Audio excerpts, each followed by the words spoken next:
रात गहरी थी। मैं बरामदे में लेटी थी। मेरे पास सिर्फ वही थी और घर के बाकी लोग गहरी नींद में डूबे थे।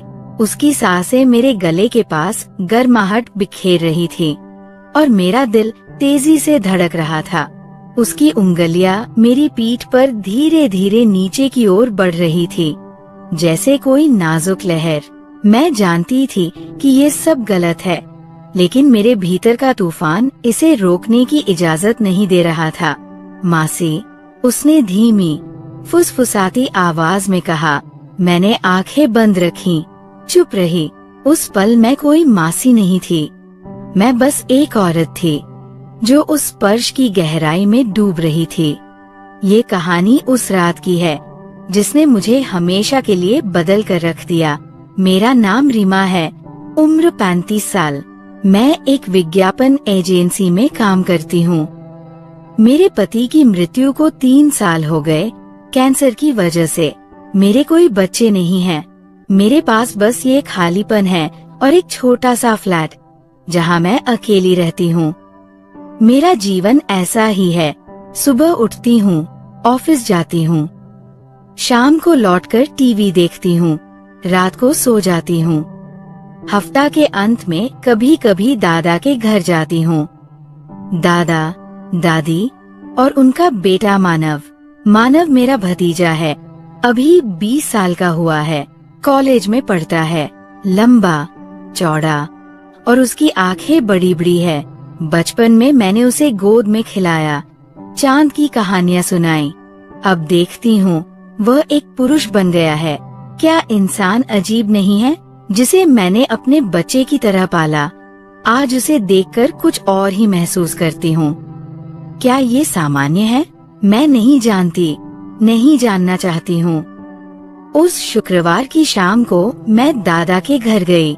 दादा और दादी किसी शादी में गए थे, रविवार को लौटने वाले थे। मानव ने कहा, मासी, तुम आज यही रुक जाओ ना, अकेलापन लग रहा है। मैंने हंसकर कहा, तू तो अब बड़ा हो गया है, मेरे साथ वक्त क्यों बिताना चाहता है? उसने कहा, बड़ा होने का मतलब ये थोड़े है कि मासी के साथ वक्त नहीं बिता सकता। उसकी आवाज इतनी नरम थी कि मेरे सीने में एक कंपन सा हुआ। मैंने कहा, ठीक है, रुक जाऊंगी। शाम बातों में बीत गई। रात का खाना खाने के बाद हम टीवी देख रहे थे। मानव मेरे पास बैठा था। अचानक बिजली चली गई। पूरे इलाके में लोड शेडिंग। मासी, बरामदे में चलो, वहाँ हवा मिलेगी, उसने कहा। बरामदे में 2 कुर्सियाँ बिछाई। हम बैठकर बातें करने लगे। रात की हवा चल रही थी। मानव मेरे पास वाली कुर्सी पर था। अचानक मेरी नजर उसके गले पर गई। उसका कंठ इतना साफ दिख रहा था। मैंने जल्दी से नजरें फेर ली। मासी, क्या तुम्हें कभी अकेलापन नहीं लगता? उसका सवाल इतना अप्रत्याशित था कि मैं चौंक गई। मतलब, मामा जी के जाने के बाद तुम अकेली रहती हो, कोई साथी नहीं? मैंने गहरी सांस ली। सब तो अकेले ही हैं। मानव, साथ रहने से कोई अकेला नहीं रहता, ऐसा तो नहीं है। वो रुका, फिर बोला, तुम इतनी सुंदर हो मासी, तुम्हारी जिंदगी फिर से शुरू हो सकती है। उसकी बातें मेरे मन में गहरे उतर गई। सुंदर? कितने समय बाद किसी ने मुझे सुंदर कहा था। पति के जाने के बाद मैं खुद को एक बेजान इंसान समझने लगी थी। आज मानव के मुंह से ये शब्द सुनकर लगा जैसे मैं फिर से जीवित हो गई हूँ। अगले दिन सुबह देर से नींद खुली। मानव कहीं गया था। टेबल पर एक चिट छोड़ गया था। मासी, दोस्तों के साथ गया हूँ, दोपहर को लौटूंगा, तुम्हारे लिए नाश्ता तैयार करके रखा है। मैं मुस्कुराई। कितना बड़ा हो गया है वो, कितना ख्याल रखता है। दोपहर में मानव लौटा, साथ में सामान लाया।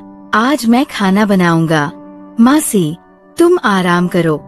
क्या बनाएगा? बिरयानी, तुम्हारी पसंदीदा। मैं हैरान थी। उसे कैसे पता कि मुझे बिरयानी पसंद है? मैंने तो कभी बताया नहीं।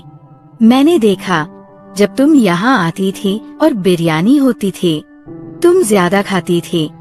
उसका इतना ख्याल रखना। मेरा गला सूख गया। शाम को रसोई में मानव काम कर रहा था। मैं चाय बनाने गई। उसके पास खड़े होते ही वो अचानक फिसल गया। मैंने उसे जल्दी से पकड़ लिया। एक पल के लिए हम बहुत करीब थे। उसकी सांसें मेरे चेहरे पर लगी। मैंने जल्दी से उसे छोड़ दिया। संभल कर। मानव, थैंक यू मासी, उसने कहा। लेकिन उसकी आंखों में कुछ था, जैसे वह मेरी आंखों में कुछ ढूंढ रहा हो। रात को खाने की मेज पर बिरयानी शानदार थी। वाह, तू तो शेफ बन गया है। सिर्फ तुम्हारे लिए सीखा। मासी, क्यों? क्योंकि तुम अकेली रहती हो। कोई तुम्हारा ख्याल नहीं रखता। मुझे लगता है तुम बहुत ख्याल रखने की हकदार हो। मेरी आंखों में आंसू आ गए। इतने सालों बाद कोई मेरे ख्याल की बात कर रहा था, और वह मेरा भतीजा था। रात को टीवी देख रहे थे। मानव मेरे पास सोफे पर बैठा था। एक फिल्म चल रही थी। अचानक एक रोमांटिक सीन आया। हीरो हीरोइन चुंबन कर रहे थे। मैं असहज हो गई। चैनल बदलने लगी, लेकिन मानव ने मेरा हाथ पकड़ लिया। मासी, क्या तुम्हें कभी ऐसा महसूस होता है? कैसा? प्यार, मोहब्बत। मैं हक्का बक्का रह गई। मानव, तू क्या बोल रहा है? मैं कह रहा हूँ, क्या तुम्हें कभी ऐसा लगता है कि तुम किसी को चाहती हो, कोई तुम्हें प्यार करे, तुम्हारा ख्याल रखे? मेरे पास शब्द नहीं थे। हाँ, मैं चाहती हूँ, हर दिन चाहती हूँ। लेकिन कैसे कहूँ?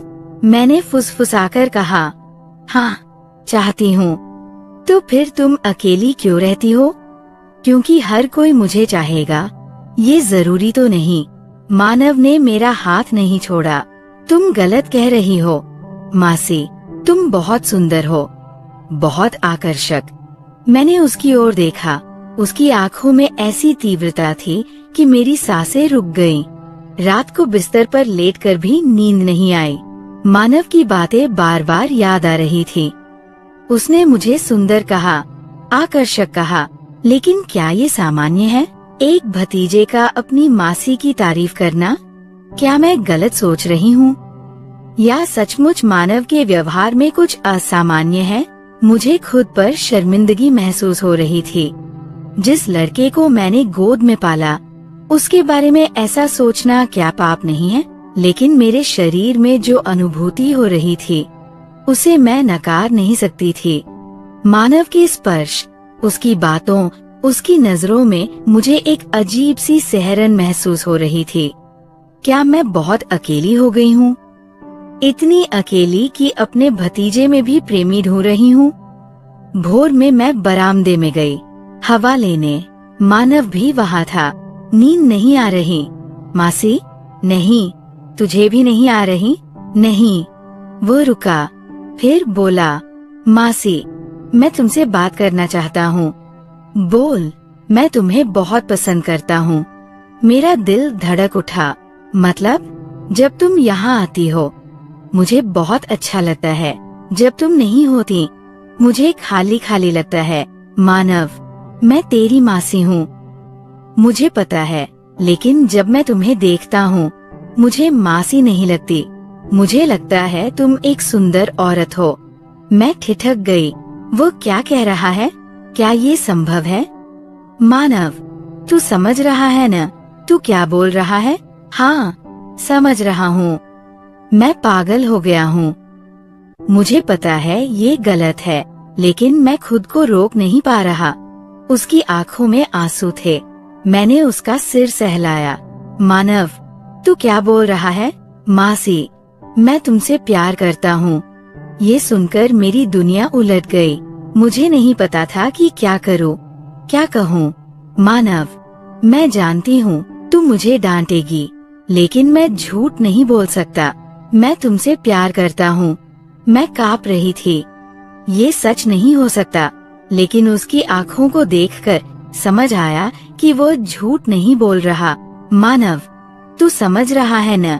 तू क्या कह रहा है? हाँ, समझ रहा हूँ। मैं तुमसे पति पत्नी की तरह प्यार करता हूँ। मेरे पैरों तले जमीन खिसक गई। मैं कुर्सी पर बैठ गई। मानव, ये संभव नहीं, मैं तेरी मासी हूँ। लेकिन मासी, क्या तुम मुझे जरा भी पसंद नहीं करती? मतलब एक पुरुष के रूप में? मुझे क्या जवाब देना था? सच तो ये है कि मैं भी उसे एक पुरुष के रूप में देखने लगी थी। उसके स्पर्श से मेरा शरीर कांप उठता था। मानव, ऐसी बातें मत कर। मासी, मैं जानता हूँ तुम अकेली हो। तुम चाहती हो कि कोई तुम्हें प्यार करे। मैं तुम्हारा ख्याल रख सकता हूँ, तुमसे प्यार कर सकता हूँ, लेकिन मैं तेरी मासी हूँ। मानव, तो क्या हुआ? हम दोनों बालिग हैं। मैं तुम्हें मजबूर नहीं कर रहा। मैं बस कह रहा हूँ कि मैं तुमसे प्यार करता हूँ। मेरे पास शब्द नहीं थे। मानव मेरी कुर्सी के पास आकर बैठ गया। उसने मेरा हाथ पकड़ा। मासी, मैं जानता हूँ तुम मुझे पसंद करती हो। मैंने तुम्हारी आँखों में देखा है। उसकी बातें मेरे दिल में गूंज रही थी। हाँ, मैं अकेली हूँ। हाँ, मैं चाहती हूँ कि कोई मुझे प्यार करे, लेकिन क्या वह मेरा भतीजा हो सकता है? मासी, मैं तुम्हारे पास लेट सकता हूँ? मैं चौंक गई। क्या? मैं तुम्हारे पास लेट सकता हूँ? बस लेटूंगा, कुछ नहीं करूँगा। मुझे लगा मैं सपना देख रही हूँ। मानव, तू पागल हो गया है। हाँ, तुम्हारे लिए पागल हो गया हूँ। वह और करीब आया। मैं पीछे हटी। मासी, डरो मत, मैं तुम्हारा कोई नुकसान नहीं करूँगा। मानव, ये गलत है, तो तुम मुझे क्यों नहीं रोक रही? मैं ठिठक गई। सचमुच, मैं उसे क्यों नहीं रोक रही थी? क्या मेरे मन के किसी कोने में मैं यही चाहती थी? उस रात मैं कमरे में वापस नहीं गई, बरामदे में ही रही। मानव भी। हम दोनों लेट गए, कुछ बोले नहीं। रात और गहरी होती गई। मुझे लग रहा था कि मानव भी जाग रहा है। अचानक मैंने महसूस किया कि उसका हाथ मेरे कंधे पर आ गया। पहले लगा कि शायद नींद में, लेकिन उसकी उंगलियां मेरी पीठ पर धीरे धीरे नीचे सरकने लगी। मैंने सांस रोक ली। गला सूख गया। मैं रोक सकती थी, लेकिन मैंने नहीं रोका। उसकी सांसें मेरे गले के पास आ रही थी। मेरा दिल धड़क रहा था। मासी, उसने फुसफुसाया। मैंने कुछ नहीं कहा, आंखें बंद रखीं। उसका हाथ मेरे बालों में आ गया। मुझे पता था ये गलत है, मुझे पता था ये पाप है, लेकिन मैंने उसे नहीं रोका। मैं तुमसे प्यार करता हूँ, उसने कहा। मेरी आँखों से आंसू बहने लगे। मुझे नहीं पता कि मैं दुख में रो रही थी, खुशी में या अपराध बोध में। उस रात मैं मासी नहीं थी। मैं एक ऐसी औरत थी जो अपनी अकेलेपन में खो गई थी। सुबह उठकर देखा तो मानव नहीं था। उसने एक चिट्ठी छोड़ी थी। मासी, मुझे माफ करना। मैं जानता हूँ मैंने गलती की। मैं कुछ दिनों के लिए दोस्तों के पास रहूँगा। तुम घर चली जाओ। चिट्ठी पढ़कर मैं रोने लगी। मुझे नहीं पता कि मैं मानव के लिए रो रही थी या अपने लिए। मैं घर लौट आई, लेकिन मेरा मन उसी रात, उस स्पर्श, उस एहसास में अटक गया। मानव ने फोन नहीं किया, न मैंने। दादा और दादी ने मुझे बताया कि मैं वापस आ गई हूँ, लेकिन उन्हें कुछ नहीं पता। 3 हफ्ते बाद दादा का फोन आया। रीमा, क्या तुम्हें पता है मानव ने क्या किया? वो कह रहा है कि विदेश पढ़ने जा रहा है। अचानक ये फैसला क्यों? मेरा दिल टूटने लगा। मानव मेरी वजह से जा रहा है। मैं नहीं जानती थी कि दादा को क्या कहूँ। क्या मैं कहूँ कि मैं उसके निषिद्ध प्यार में पड़ गई हूँ, कि मैं अपने भतीजे के स्पर्श में खो गई थी? नहीं, उसने कुछ नहीं कहा। दादा, आज 6 महीने हो गए। मानव कनाडा चला गया। मैं फिर अकेली हूँ, लेकिन ये अकेलापन अलग है। इसमें अपराध बोध है, इच्छाएं हैं, एक निषिद्ध स्मृति है। आज भी जब रात में अकेली होती हूँ, उस रात की बात याद आती है। मानव का स्पर्श, उसकी बातें। मैं जानती हूँ मैंने गलती की, लेकिन ये भी जानती हूँ कि अगर मैं फिर उस स्थिति में आई तो शायद वही गलती दोहराऊं। क्या इंसान का दिल इतना जटिल होता है? क्या प्यार इतना निष्पक्ष होता है? मुझे नहीं पता, मैं बस इतना जानती हूँ कि मैं मानव से प्यार करती हूँ और ये प्यार मेरे जीवन का सबसे बड़ा पाप है। कल एक ईमेल आया, मानव का, मासी, मैं ठीक हूँ, मैं अब भी तुमसे प्यार करता हूँ। मैं जानता हूँ कि हमारा कोई भविष्य नहीं है, लेकिन मैं चाहता हूँ कि तुम जानो कि तुम मेरे जीवन का सबसे महत्वपूर्ण इंसान हो। मैं अगले महीने वापस आ रहा हूँ। मुझे नहीं पता हम क्या करेंगे, लेकिन मैं तुम्हारे बिना नहीं रह सकता। ईमेल पढ़कर मेरे हाथ कांप रहे थे। मानव वापस आ रहा है। मुझे पता है कि मुझे उसे कहना चाहिए कि वो ना आए। मुझे इस रिश्ते को यही खत्म कर देना चाहिए, लेकिन मैं ऐसा नहीं कर पा रही, क्योंकि मैं भी उसे चाहती हूँ। मैं भी उससे प्यार करती हूँ। मैं जानती हूँ कि ये पाप है, समाज हमें कभी स्वीकार नहीं करेगा। ये नैतिक रूप से गलत है, लेकिन क्या दिल नैतिकता मानता है? क्या प्यार सामाजिक नियमों को मानता है? मैंने पिछले 6 महीने अकेले बिताए। हर रात मानव की यादों में बीती। हर दिन उसका इंतजार किया। मैंने खुद से 1000 बार सवाल किया, क्या मैं पागल हूँ? क्या मैं एक बीमार औरत हूँ? लेकिन जब मानव की बातें, उस रात का स्पर्श याद आता है, तो लगता है कि यही मेरे जीवन का एकमात्र सच है। आज सुबह मैंने मानव को जवाब दिया, मैं भी तुम्हारा इंतजार कर रही हूँ। मानव वापस आ गया। इस बार वो सीधे मेरे फ्लैट पर आया। शाम को दरवाजे की घंटी बजी। दरवाजा खोला तो मानव खड़ा था। उसकी आंखों में वही पुरानी तीव्रता थी। चेहरा थका हुआ, लेकिन एक दृढ़ता थी। निशा, मैं आ गया, हमेशा के लिए। मैं उसे अंदर ले आई। हम दोनों चुपचाप बैठे थे, कुछ बोल नहीं पा रहे थे। निशा, मैं जानता हूँ ये गलत है, लेकिन मैं और नहीं सह सकता। मैं तुम्हारे बिना नहीं रह सकता। मानव ने मेरा हाथ पकड़ा। निशा, क्या तुम मुझे चाहती हो? मैं रोने लगी। हाँ, मैं तुम्हें चाहती हूँ। लेकिन क्या ये मुमकिन है? हम कहीं दूर चले जाए, किसी और शहर में, किसी और देश में, जहाँ कोई हमें न जानता हो। यहाँ तुम मेरी निशा हो, लेकिन कहीं और तुम सिर्फ रीना होगी और मैं मानव। 2 वयस्क जो एक दूसरे से प्यार करते हैं। उसकी बात सुनकर मेरे मन में एक आशा की किरण जगी। क्या ये सचमुच संभव है? क्या हम सचमुच साथ रह सकते हैं? मानव, मुझे डर लग रहा है। मुझे भी डर लग रहा है, लेकिन तुम्हारे बिना जीने से बेहतर है इस डर के साथ तुम्हारे पास रहना। उस रात मानव मेरे फ्लैट में ही रुक गया। हमने कुछ नहीं किया, बस एक दूसरे के पास लेटे रहे। उसकी छाती पर सिर रखकर मैंने सोचा, मैं अपने जीवन की सबसे सुरक्षित जगह पर हूँ। अगले कुछ दिन हमने प्लान बनाया। मानव ने बताया कि उसे कनाडा में नौकरी का ऑफर मिला है। मैं उसके साथ जा सकती हूँ, लेकिन मैं वहाँ क्या करूँगी? तुम एक नई जिंदगी शुरू करोगी, हमारी जिंदगी। मैंने ऑफिस में इस्तीफा दे दिया।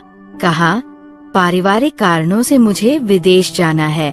सबने सोचा शायद मैं दूसरी शादी करने जा रही हूँ। दादा को बताया कि मुझे कनाडा में नौकरी मिली है। दादा खुश हुए, बोले, अच्छा है, नई जिंदगी शुरू कर। अगर दादा को पता होता कि मैं किसके साथ नई जिंदगी शुरू करने जा रही हूँ, तो क्या कहते? मानव ने कहा कि वहाँ जाकर हम शादी करेंगे, नई पहचान के साथ। हाँ, मैं तुम्हें अपनी पत्नी के रूप में चाहता हूँ। मेरा दिल धड़कने लगा। पत्नी? मैं मानव की पत्नी? लेकिन मैं तुमसे 15 साल बड़ी हूँ। इससे क्या, मैं तुमसे प्यार करता हूँ। उम्र मायने नहीं रखती। मैं 40 की होने वाली हूँ, जल्दी ही 50 की हो जाऊंगी। मानव तब भी जवान होगा। क्या तुम्हें बाद में पछतावा नहीं होगा? कभी नहीं। मैं तुमसे हमेशा प्यार करूँगा। उसकी आंखों में देखकर मुझे यकीन हुआ, हाँ, वो मुझसे प्यार करेगा। हमारी फ्लाइट परसों है। आज आखिरी बार दादा के घर गई। मानव नहीं था। उसने कहा कि वो अलग से जाएगा। हम एयरपोर्ट पर मिलेंगे। दादा और दादी ने मुझे ढेर सारा आशीर्वाद दिया। वे रो रहे थे, रीना सुखी रहना, नई जिंदगी में खुश रह। अगर मैं कहती कि उनकी बेटी की तरह मानी जाने वाली मैं उनके बेटे के साथ नई जिंदगी शुरू करने जा रही हूँ तो क्या होता? दादा बोले, मानव भी तो कनाडा में है, वो तेरे बारे में खबर रखेगा। मैंने बस सिर हिलाया। घर लौटकर आखिरी पैकिंग कर रही थी। अचानक दरवाजे पर खटखट। सोचा मानव, लेकिन दरवाजा खोला तो दादा और दादी। रीना, एक बात कहनी थी। मेरा दिल धड़कने लगा। क्या उन्हें कुछ पता चल गया? कहिए। दादा, रीना, मानव पिछले कुछ दिनों से अजीब व्यवहार कर रहा है। उसने कहा कि वो कनाडा जा रहा है, लेकिन मुझे लगता है वो कुछ छुपा रहा है। और उसने कहा कि तुम भी कनाडा जा रही हो। क्या ये संयोग है? मैं कुछ नहीं बोल पाई। दादा और दादी मुझे एकटक देखते रहे, फिर बोले, रीना, तुम मेरी बेटी की तरह हो। मैं चाहता हूँ कि तुम सुखी रहो, लेकिन अगर तुम गलत रास्ते पर जाओ तो ये तुम्हारे लिए अच्छा नहीं होगा। मुझे समझ आया कि उन्हें कुछ शक हुआ है, लेकिन पूरी तरह नहीं। दादा, मैं कोई गलती नहीं कर रही। आशा है। रीना। वे चले गए। रात को मुझे नींद नहीं आई। दादा दादी की बातें बार बार याद आ रही थी। क्या उन्हें सचमुच कुछ शक हो गया है? एयरपोर्ट पहुंची। मानव से मुलाकात हुई। हमने अलग अलग काउंटर पर चेक इन किया। प्लान के मुताबिक हम अलग अलग फ्लाइट से जा रहे थे, लेकिन आखिरी मिनट में दादा का फोन आया। रीना, तुम कहाँ हो? एयरपोर्ट पर। रुक, मैं आ रहा हूँ। क्यों दादा? मैंने मानव से बात की। उसने सब बता दिया। मेरा दिल बैठ गया। मानव ने सब बता दिया? दादा, तू कुछ मत बोल, मैं आ रहा हूँ। फोन कट गया। मैंने मानव की तरफ देखा। उसने समझा कि कुछ गड़बड़ है। क्या हुआ? मासी, तूने अपने पापा को सब बता दिया? मैंने कुछ नहीं बताया। फिर दादा ने क्यों कहा कि तूने सब बता दिया? आधे घंटे बाद दादा और दादी आए। उनका चेहरा गुस्से से तमतमाया हुआ था। रीमा, इधर आ। मैं और मानव उनके पास गए। दादा बोले, मानव, तूने मुझे सब बताया। अब मैं रीमा के मुंह से सुनना चाहता हूँ। मैंने मानव की तरफ देखा। उसने नजरें झुका ली। दादा, तू मेरे बेटे के साथ भागने जा रही थी? मैं कुछ नहीं बोल पाई। दादी रोने लगी। रीमा, तूने ये क्या किया? तू तो मेरी बेटी की तरह है और मानव तेरा भतीजा है। दादा, दादी, ये पाप है। रीमा, पाप? दादा बोले, रीमा, तू घर चल और मानव, ये सब बकवास बंद कर। लेकिन दादा, कोई लेकिन वेकिन नहीं। तुम दोनों पागल हो गए हो। मैंने मानव की तरफ देखा, उसने मेरी तरफ। हम दोनों समझ गए कि हमारा सपना टूट गया। उस दिन के बाद 2 साल बीत गए। मैं अपनी पुरानी जिंदगी में लौट आई। वही ऑफिस, वही फ्लैट, वही अकेलापन। मानव सचमुच कनाडा चला गया। उसने कोई संपर्क नहीं रखा। दादा दादी मुझसे बात करते हैं, लेकिन पहले जैसा नहीं। उन्होंने मुझे माफ कर दिया, लेकिन भूल नहीं पाए। मैं हर दिन खुद से सवाल करती हूँ, क्या मैंने गलती की? क्या मुझे पछतावा है? सच कहो, मुझे पछतावा नहीं। मैंने मानव से प्यार किया। वो प्यार गलत हो सकता है, लेकिन झूठा नहीं था। लेकिन मैं जानती हूँ कि हम गलत रास्ते पर थे। समाज में हमारी कोई जगह नहीं। हमारे इस प्यार का कोई भविष्य नहीं। आज सुबह एक ईमेल आया, मानव का। मासी, मैं शादी कर रहा हूँ। मैं जानता हूँ कि तुम खुश होगी। मैं तुम्हें कभी नहीं भूल सकता, लेकिन मैं नई जिंदगी शुरू करना चाहता हूँ। तुम भी कुछ नया करो। तुम खुश रहने की हकदार हो। ईमेल पढ़कर मैं नहीं रोई, मैं हंसी। मानव ने सही किया।